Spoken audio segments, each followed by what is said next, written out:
Hello, everyone. My name is Gabriel Santos, and I'm going to be your host today for this powerful interview. Have you ever find yourself in these moments where life just seems to be, not going your way, and you trying everything, but you cannot stop your mind, and it seems to be just going, and pushing you in that downward spiral? Today we're going to explore a very simple practice that will be a game changer for you. I'm honored today to be interviewing my great friend, Dr. Kaushik Ram, or Dr. Ram for myself.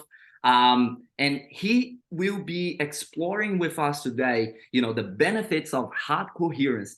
And we'll be demystifying here why this is such a simple, efficient, and practical tool for us to really improve our mental health, our well-being, and our overall performance. So without further ado, please welcome Dr. Ram. How you been? How are things going on lately for you, Dr. Ram? Yeah, thank you for that beautiful introduction, Gabriel. And yeah, things are beautiful. As you know, with my background, I am a neuroscientist, and a large part of my work is dedicated to understanding the intelligence of the heart. And recently, it's been going into quite diverse areas. As you know, a large part of my work is also working with artists and tech companies as well. So it's not purely academic science, but this work, this scientific knowledge is now being leveraged off into different avenues and entering mainstream in a lot of beautiful ways. Amazing. And I think it's important for our audience to actually understand how our paths have crossed, right? And I think it really comes from our own personal journeys that allow us to really understand and realize that, there is a much easier path to, controlling ourselves in a much deeper level. And that's through the heart. And I was always under the understanding that the mind, being able to control the mind and work on our mindset, was actually the way that we develop ourselves and we are able to show up in a better way, every day in our lives, right? But our life experience actually took us to a very different way, different path. And, now we realize how important it is to share this message. So the first question I have to you, Dr. Ram, is if you can explain in a very simple way to our audience, what is heart coherence? Absolutely, Gabrielle. So heart coherence is this ability of the heart to be able to regulate the entire nervous system in a harmonious way. So that is the simplest explanation for heart rate coherence. Everything is working synergistically together in this moment.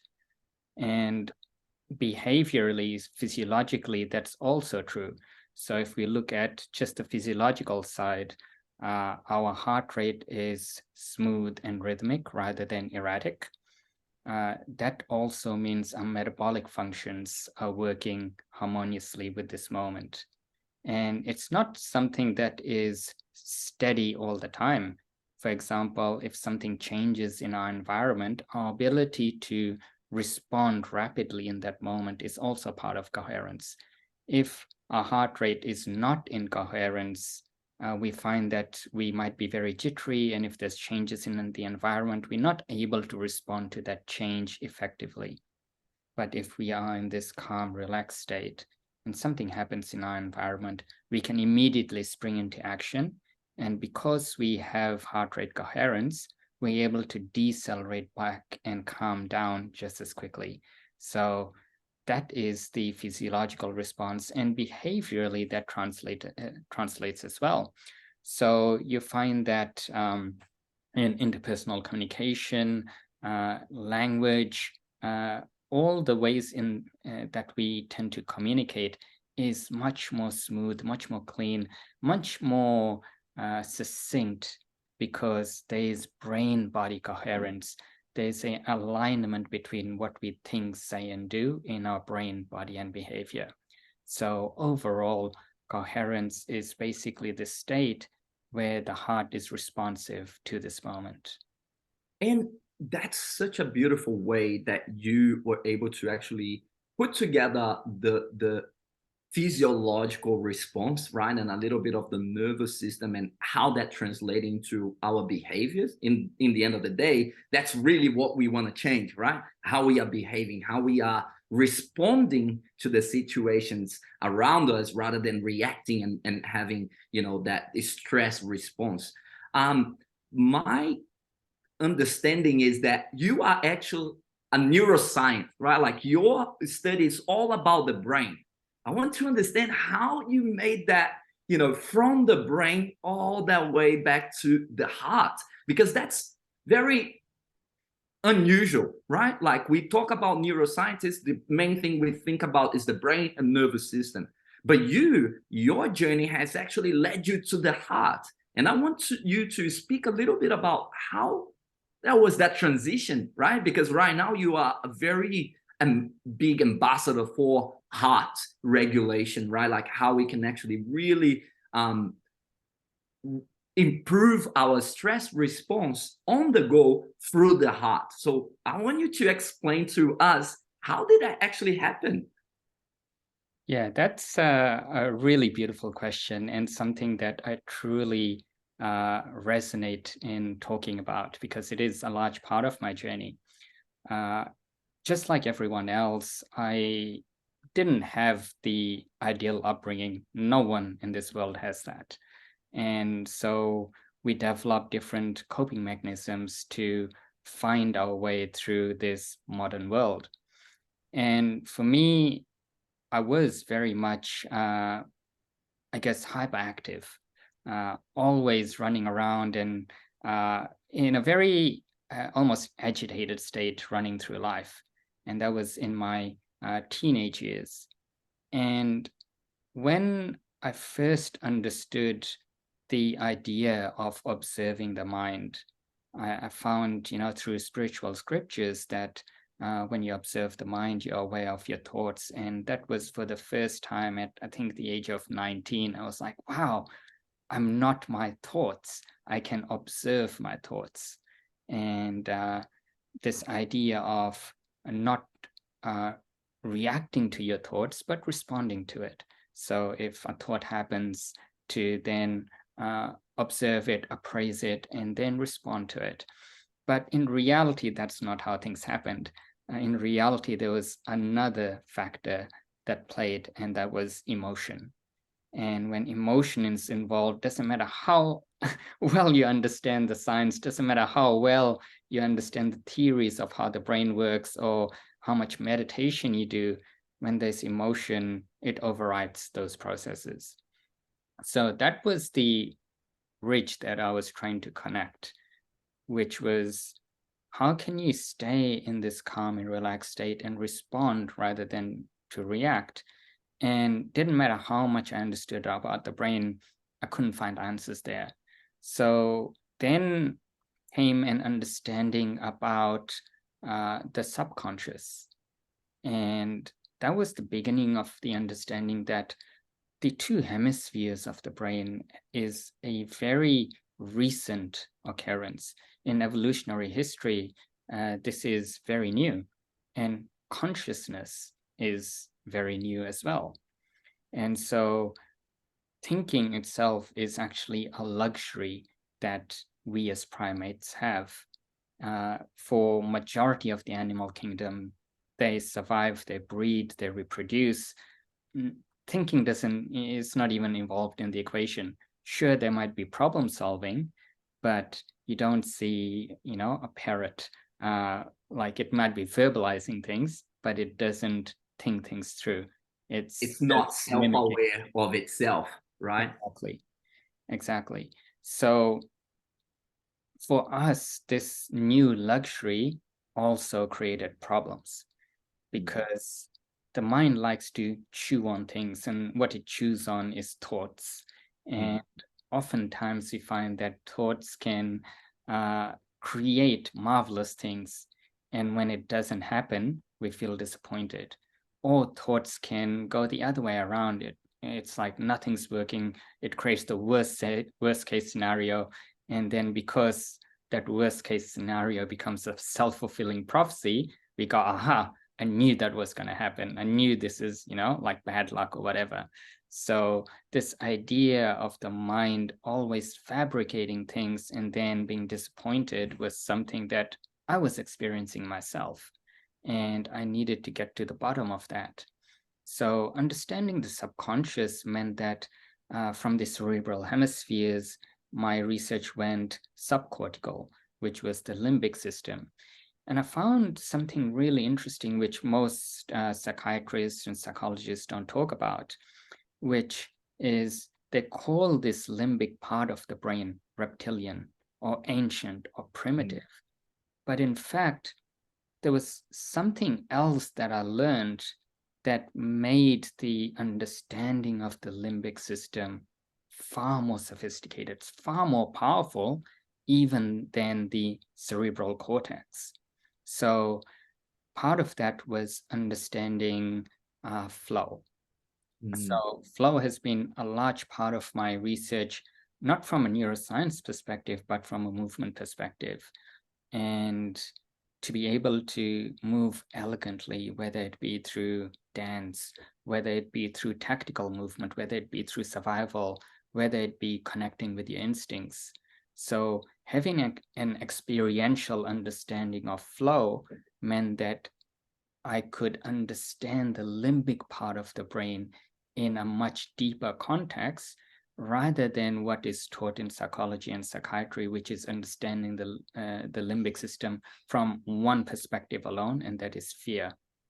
So that is only half the story, because fear is the sympathetic nervous system. But what about the parasympathetic nervous system? How does the limbic system respond in that? So understanding the function of the limbic system and how it affects the sympathetic and parasympathetic state then led me deeper into the body. And so if you can imagine the progression, the cerebral cortex is like a tree, and I was starting from the branches of the tree, and the limbic system was like the trunk of the tree, or the brain stem, where the medulla oblongata is.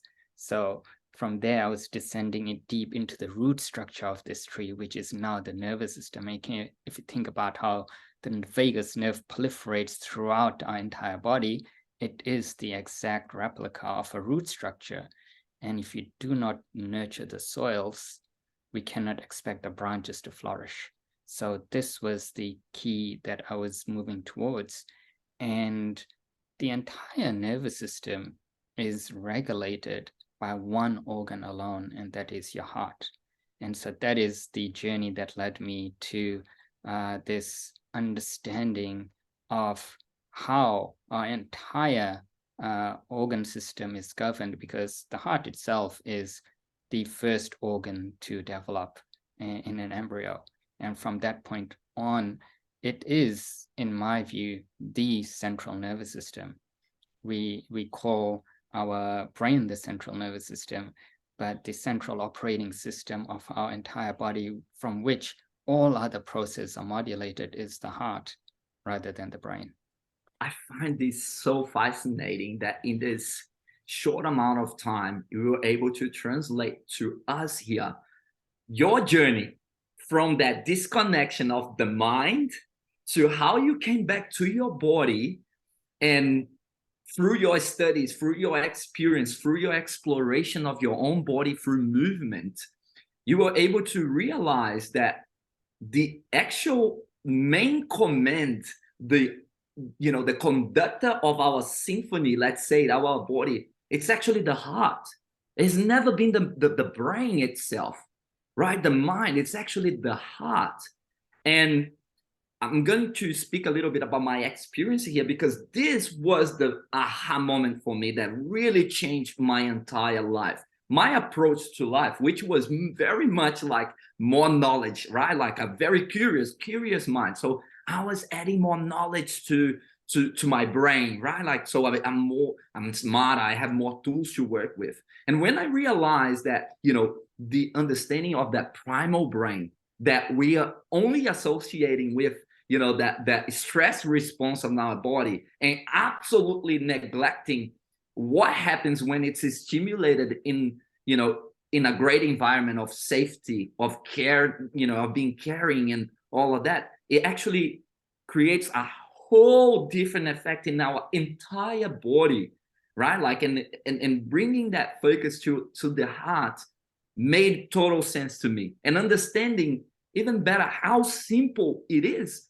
for us to have actual control of how we influence our heart. That was even more groundbreaking for me. So that lead me to my next question, which is, how can we, without even understanding nothing of the science, be able to actually influence our heart in a practical way? How does that look like? As you said, this is truly simple. The reason it is simple, the reason why it is the simplest, most effective way to regulate our nervous system is because our heart rate is a reflexive movement. So as you know, a reflex is something that happens when, say, for example, the most typical is when your hand touches a hot plate. And as soon as it touches the hot plate, your hand immediately springs off. And that's because the pain receptors in your hand goes to the spinal cord, and the spinal cord then creates a reflex arc, which then goes back as a motor response to your hand to come off the hot plate. After a few hundred milliseconds, that pain information then reaches the brain, and then you go consciously, oh, wow, my hand came off the plate because the plate was hot. Because if it was left to the brain, then our hand would be on the hot plate, and then we'll be like, oh, wow, our hand is feeling hot. Now I have to take my hand off the plate. That is far too long to protect you from danger. So it's a reflex. And this is what I mean when I say the heart itself is functioning as a reflex arc. So the modulator for this reflex is your breath. Every time anything happens around you, your breathing changes. And the moment your breathing changes, and because the heart is so intimately linked with your breath, your heart rate changes as well. So, for example, the most typical thing is the moment we are in a threat, we tend to hold our breath. And this immediate sort of response means that the heart rate starts to accelerate. So the basic idea is that every time you inhale, the heart rate rises, and every time you exhale, the heart rate slows down. The heart rate rises on the inhale to actually capture oxygen. The more red blood cells are flowing through the blood vessels, the more oxygen the blood captures. And the heart rate slows down on the exhale so that carbon dioxide can be exchanged from the lungs. This is hardwired across all vertebrates, and it's not unique to humans. So when you take this hardwired reflex and you know that by prolonging the exhale, you're actually able to calm down the heart rate, and therefore the rest of your nervous system, and subsequently your cognition as well, you actually don't need to understand any of this other than just slowing down your breath, slowing down the exhale, and the process works by itself. It's incredible to understand that through our simple breath, something that is with us the moment that we are born, is the last thing that we do when we are here, it has such a massive control in ourselves and control in the heart, which we are now finding out, and science is actually, you know, backing this up, is that it is a very intelligent organ that has an immense power in that self-regulation of our entire body. My wake-up call was understanding that taking control of the breath, like in an intentional way, allowed me to actually be in control of what later I was went to find out was our autonomic nervous system. And autonomic means it's regulating everything without our conscious mind, right? And understanding that through our breath, it's how we can actually take control of this powerful, incredible tool that when I was in school, that was absolutely autonomous to me, to my awareness. I could not, even if I knew about it, I wouldn't be able to influence it. And understanding that through the breath, I can actually intentionally take control of such a powerful mechanism of regulation of my body, and understanding even down the track that this is how we regulate ourselves simultaneously, physiologically, emotionally, and on our mind level. That was just too incredible for me to just keep it for myself. It's actually, I needed to explore this and share this, and hence we are talking here. So my next question to you, Dr. Ram, is what is science finding out about our heart, the organ itself? Because, as far as I knew, like there is a nervous system inside our hearts. There is so much that we don't find this information readily available for us. So I want you to speak a little bit about, the science of the heart for us. Absolutely. So one thing that I want to say is that the nervous system is all of it. People often try to isolate different parts of the body and say, oh, the gut brain or the heart brain or, the brain. There's nerve cells traveling through our entire body, and that's how we function. There's nerve cells going up into the brain, which we call afferent activity, and there's nerve cells coming from the brain going into the body, which we call efferent activity. It goes through every single cell. So there is no such thing as an isolated, a nervous system that is working by itself. It's all working synergistically together, or asynchronously, as we find in the sympathetic state. So having said that, when we talk about the intelligence of the heart, there is a direct consequence to whether the heart is in a coherent state or in an uncoherent state. So when we speak about the heart being in a coherent state, we are very naturally calm and relaxed. So there is very recently a study that came out that showed that when we are in this relaxed state, our perception of time changes as well. So in a very, simple sense, we can talk about, when you go on a vacation, for example, and prior to going on that vacation, you are rushing around packing things, and the time seems to be contracting. And in that rush, when you get out and you go on the plane and you land in a new place, it takes a couple of days to unwind.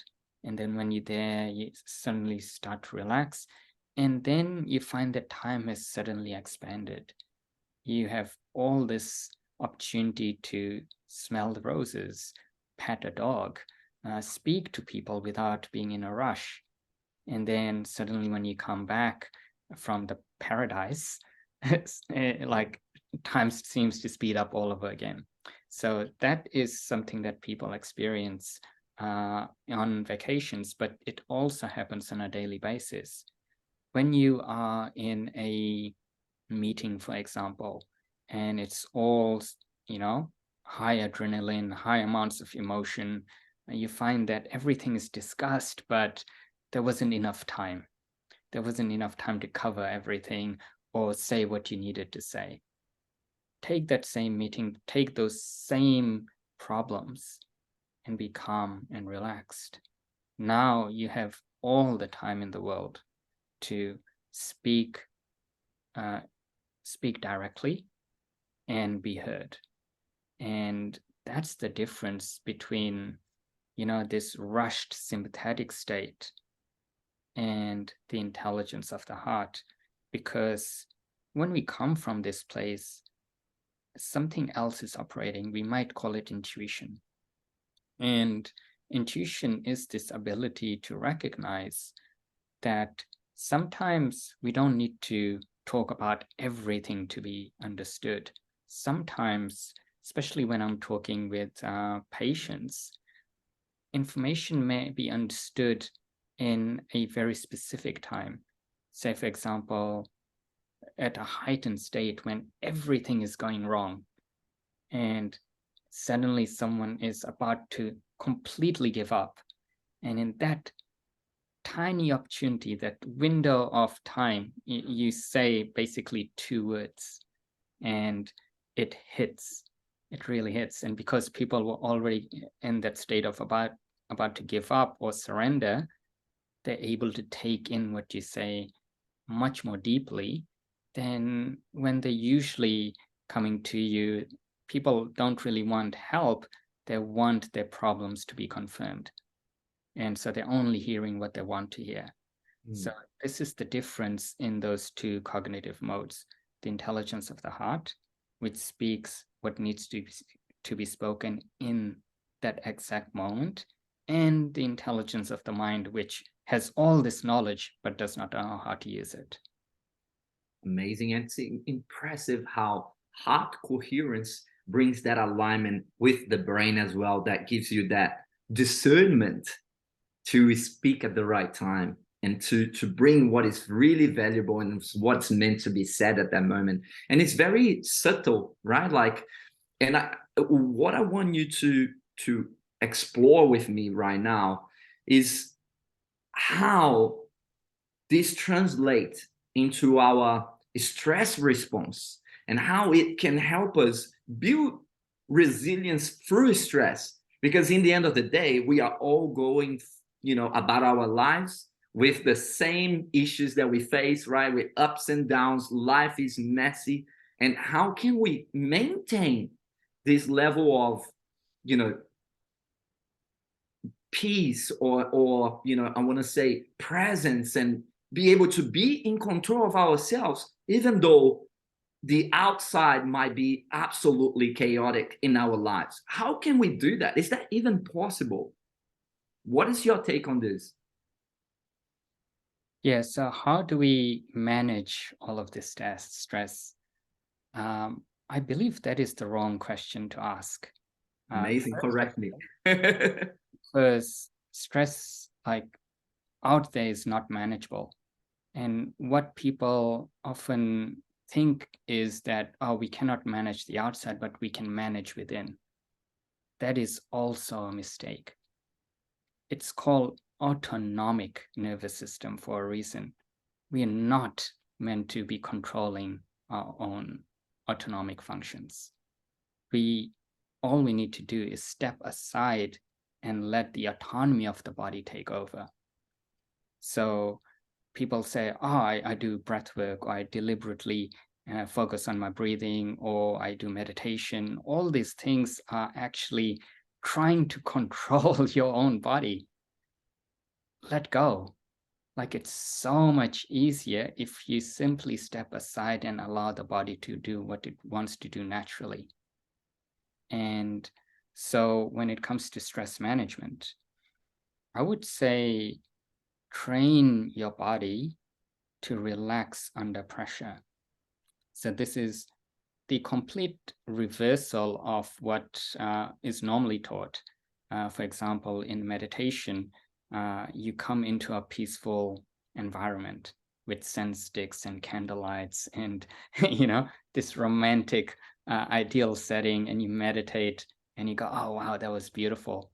But then you leave that space, you enter the real world, and the shock factor of reality hits you, and you go back into that agitated state, and you go, oh, wow, I need to meditate. I need to meditate more. If that was your way of dealing with stress, then you're already on this hamster wheel. And I know a lot of people who have meditation anxiety. They can't live without their meditation. They're like, oh, I haven't meditated enough. I should be doing 20 minutes a day. And if they haven't done it, it's like they haven't taken their coffee, and it creates meditation anxiety. So personally, I don't meditate and I don't take coffee, but it's the other way around for me.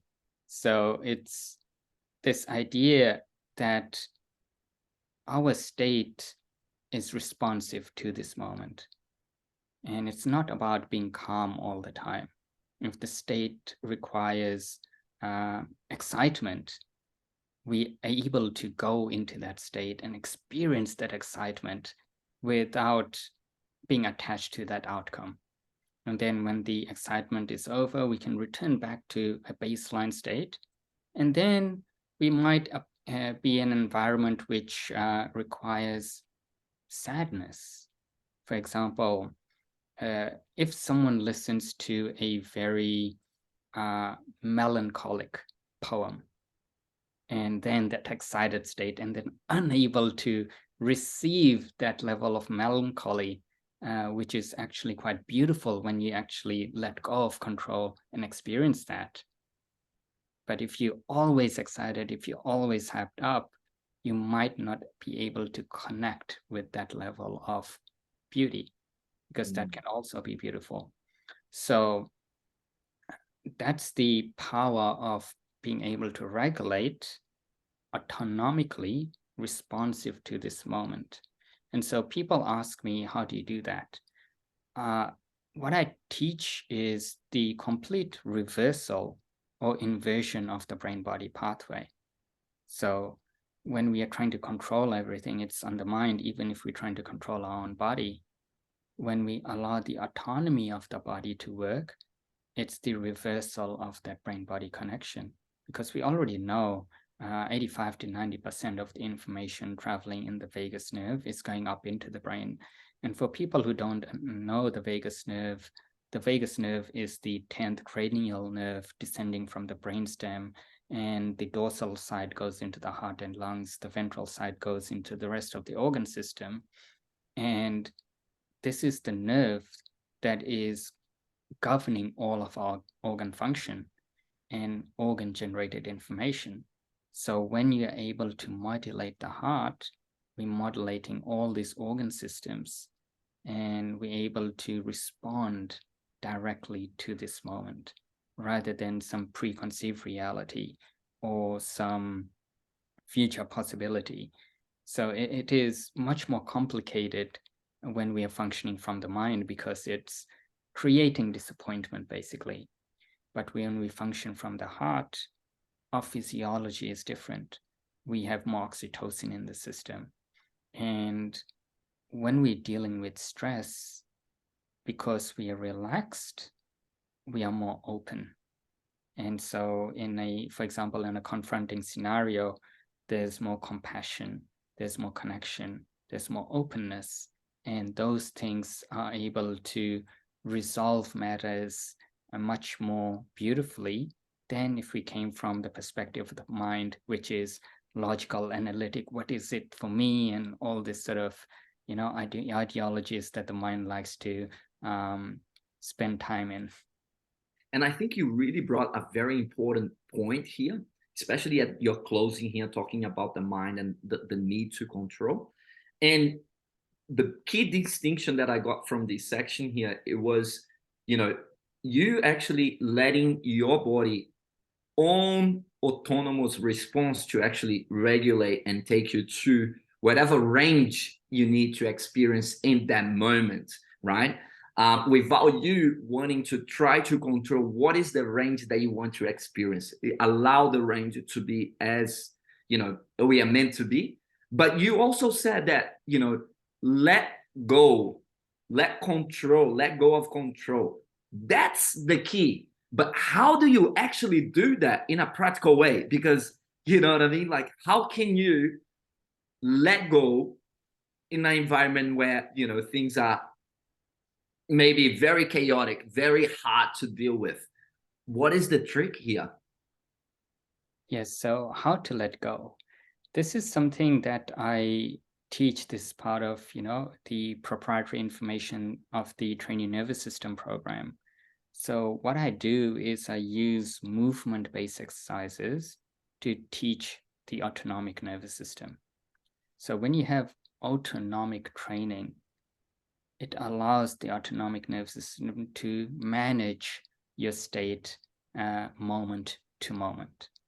And so the reason I use movement is because it's, first of all, visible.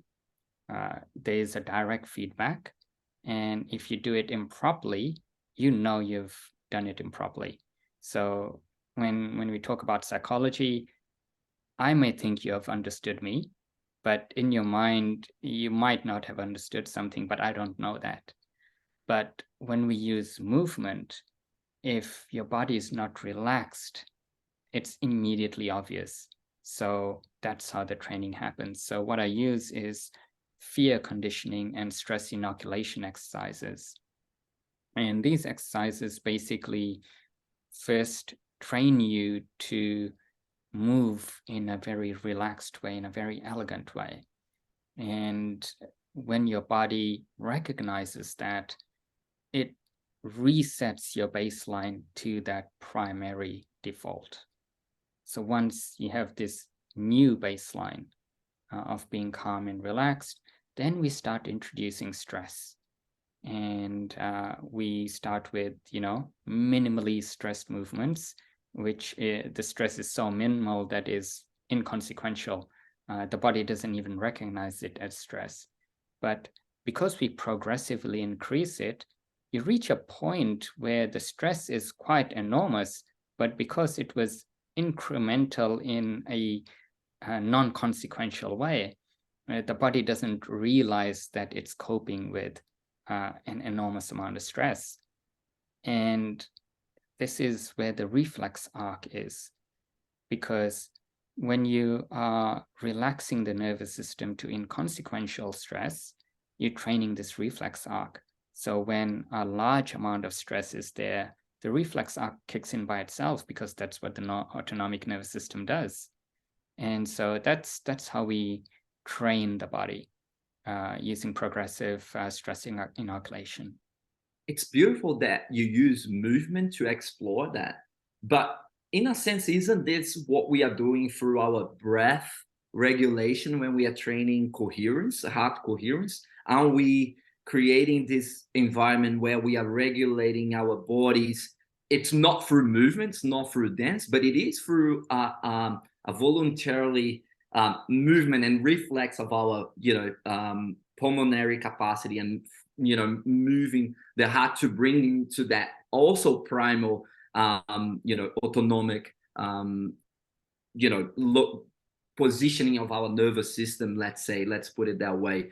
Isn't this a similar way? Like, we're using different exercises, but would that actually also support the same level of benefits in a sense? Yeah, so you're absolutely right there, Gabriel. Like, the purpose of the movement is to show the body how to surrender.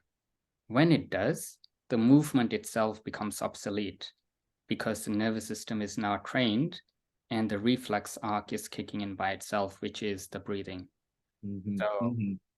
the movement is secondary, the breath is primary. So we're training that breathing, we're training the body how to surrender. And once it learns, we don't require the movement anymore. In the end of the day, I think that's really what we are doing, like through movement, through breath, and which is also part of the movement, through understanding the concept behind it.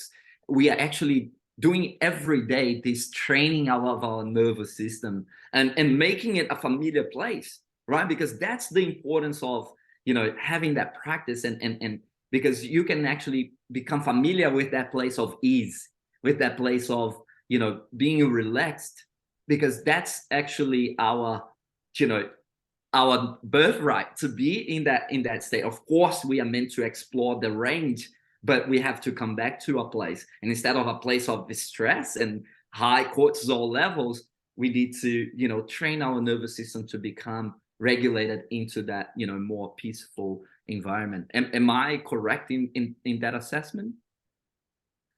Yes, and also we need stress. Of course, of We, course.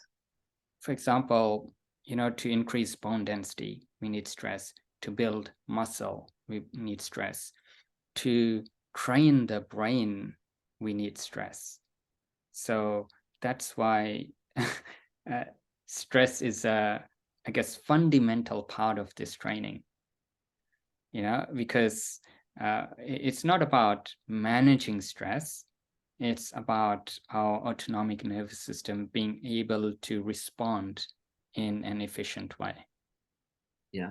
And how would that a training like what people go through your training and people that are practicing hardcore here, how does that actually translate into real life benefits for them? Like what is the distinction here and how that actually, it's something that people can really take to their day-to-day lives?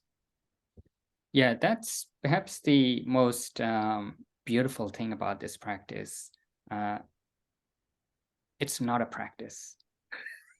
That's amazing. That's correct. Yeah, so it is your natural state.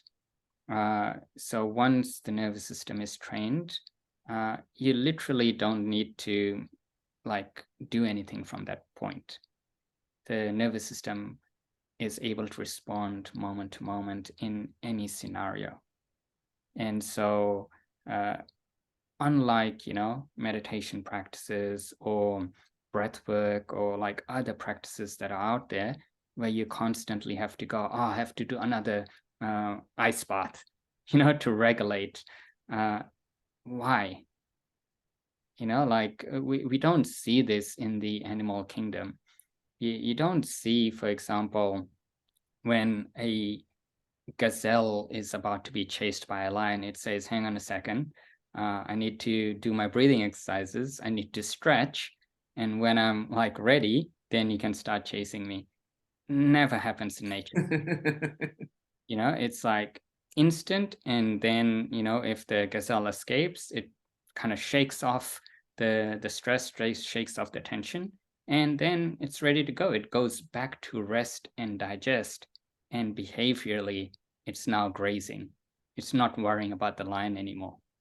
And so this is the distinction and how we apply it in daily life, because we, as busy human beings, we don't have all the time in the world to go through the amount of I guess studies that I've gone through to come up with all of this, the amount of personal development, the amount of reading. I wouldn't wish this on anyone to try to understand this magnitude of information.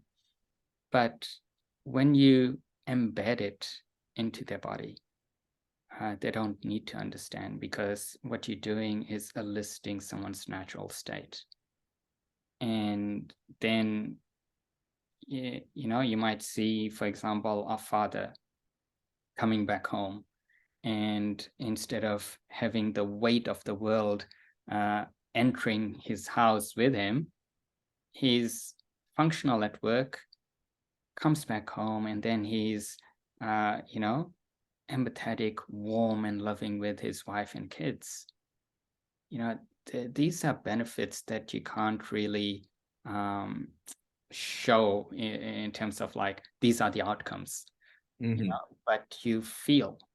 You can quantify it, right? Like it's something that just improves your overall life and your everyday, the simple things in life we tend to really enjoy more and be more present, and therefore maybe our reality did not change, but how we are experiencing it actually has a massive shift, right? And that's what practices or activities and implementations and things like that really support us in our daily lives. Is yeah.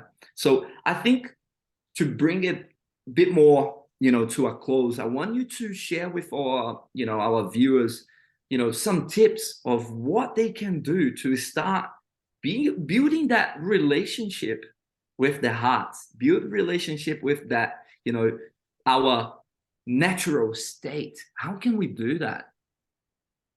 Absolutely. There's a number of ways. So how you build your relationship with your heart is firstly through the breath. That is the most important access point, and that's how you regulate the nervous system. Once that is established, then you can start bolting on other practices. For example, you can bring in now the ice bath, and you Mm. can bring in, for example, movement practices, dance or choreography or things like that that benefit that brain-body connection. You can bring in things like song. When we sing, especially in a group setting, we naturally prolong the exhale. So the benefit there over the breath is that when people sing together, there's also a lot of joy being produced. There's a lot of connection. So it goes beyond just a breathing technique. It goes into this joyful, blissful state, and it heightens that. So uh, that's another way to get a healthy dose of physical connection with people, whether it be through intimacy, whether it be through, going to a dojo and doing Brazilian jiu-jitsu, whether it be like doing tango with someone. This form of physical intimacy is absolutely necessary, especially in times of, social isolation, and we coming uh, out of the back of that. People are now a bit more apprehensive about intimacy, closeness, and physical touch. And like it's scary sometimes when in our culture, when say a child is born, it doesn't go immediately to the mother, the child is taken away. Those sorts of attachment patterns or distortions in attachment patterns does influence us. That's the basic oxytocin relationship. And so the more we can create safe contact, it is absolutely necessary for building up this coherent state. So there's a lot of these practices, but basically what I'm getting to is the more you connect with your heart, the more you connect with your body, the more beautiful connections you have. And then that also becomes a self-fulfilling prophecy. So it reciprocates.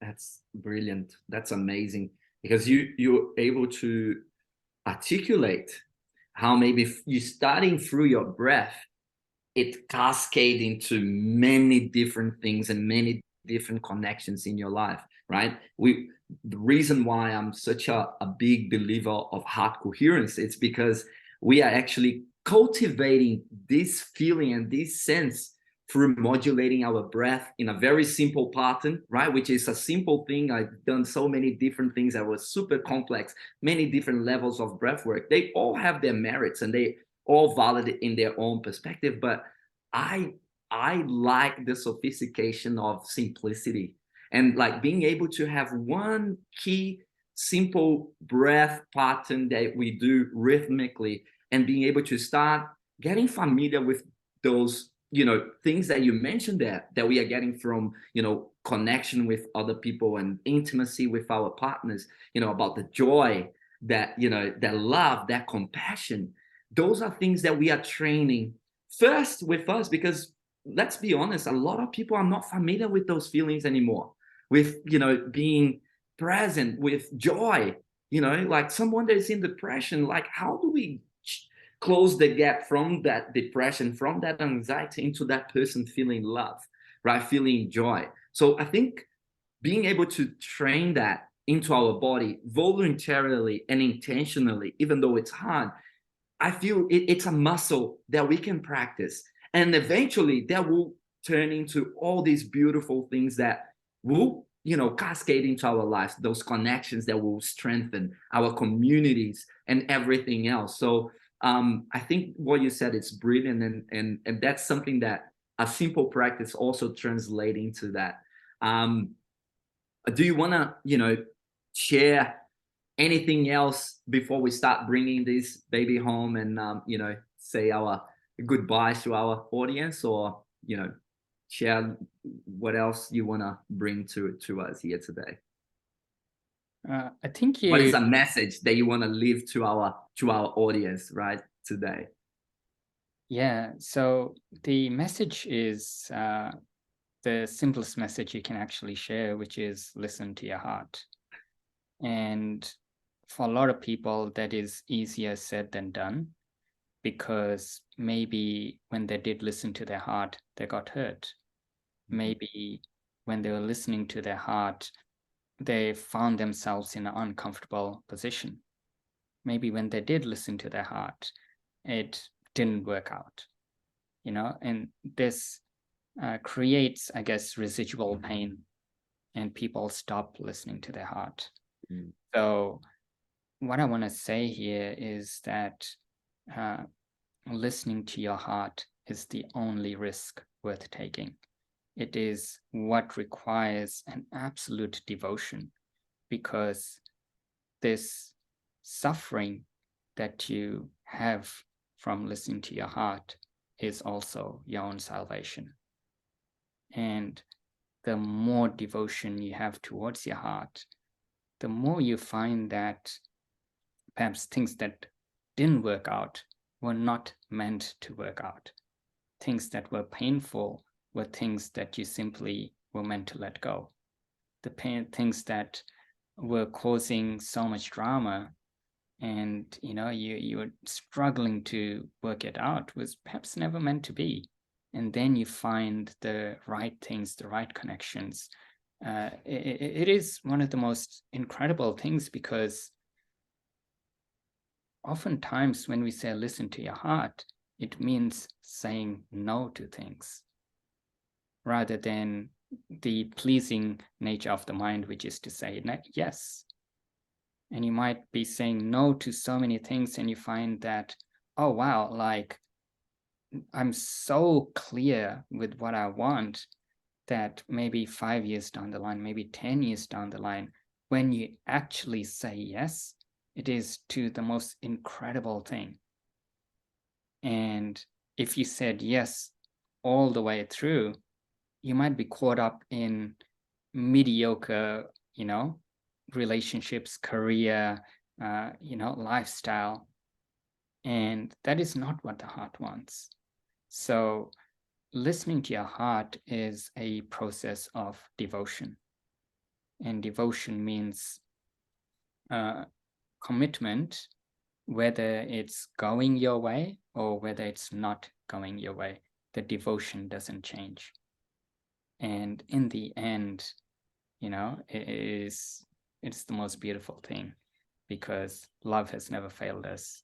It is we who fail to love, and that is the mistake most people make. That's such a beautiful statement to make in our closing. I think absolutely right. I'm gobsmacked right now, with your last statement, and it's so true. It's so true, and that listening to the heart allow us to trust, right? Trust the unseen. Trust that things will work out for us if we are listening to this. If we are putting the good into it, we can expect good things to happen and trust it to happen. And yes, I'm so honored to have you with us today, to share so much knowledge, so much wisdom with us. I would love to thank you for your support in our project, for your friendship, and for being so generous with your wisdom, and with your, being so active with your mission of, impacting over 500 million people in this world with this powerful message of yours. I'm so thankful. And guys, please, if you want, ask us any questions, share, your questions here in the comment section, and we'll do our best to get to all of you guys. So thank you so much, Dr. Ram. It's a pleasure, and I'll see you again soon. Thanks so much, Gabriel. It's always an honor. Amazing. Thank you